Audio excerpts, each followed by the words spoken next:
В читальном зале библиотеки имени Гаспринского «Аншлаг». Здесь представили очередные труды историка Владимира Полякова. В этот раз автор презентовал книгу «Связь на ме». Эта книга входит в серию Полякова «Поле», где рассказывается о крымских татарах, которые воевали в Великую Отечественную войну в различных родах войск. Была авиация на ме, танк на ме, артиллерия на ме, партизан на ме. И вот это вот все связисты. Авиаторы, танкисты, пехота. Очень много новых имен, людей, награжденных 5 и более орденами.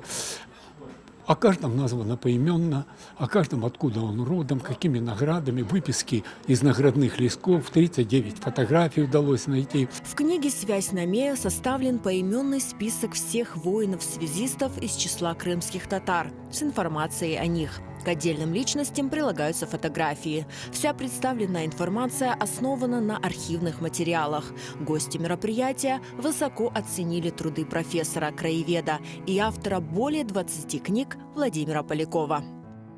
Это доказывает, что наш народ, так же, как и все, участвовал в этой войне, что он героически сражался. И это в конце концов приведет к тому, что те люди, которые о нас говорили плохо, они поменяют свое мнение и узнают правду о нашем народе.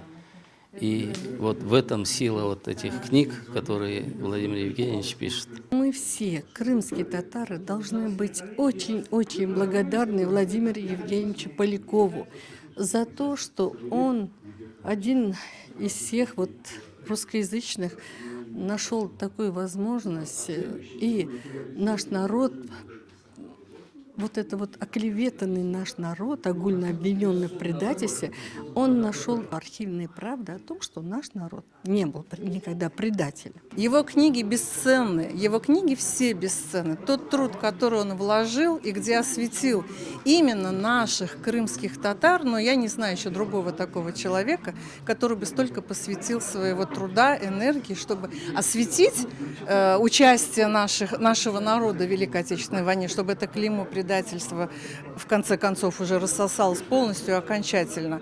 Но это просто тяжелый труд. Книга «Связь на ме» издана в 300 экземплярах. Приобрести ее можно у автора в книжном магазине «Терджиман» и в Крымском инженерно-педагогическом университете.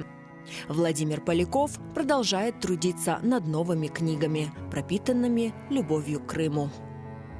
Буквально вот сегодня закончил последний рассказ «Душа Крыма», где будет рассказано дух Салгира, дух колодца, духи гор. И вот вчера закончил дух леса.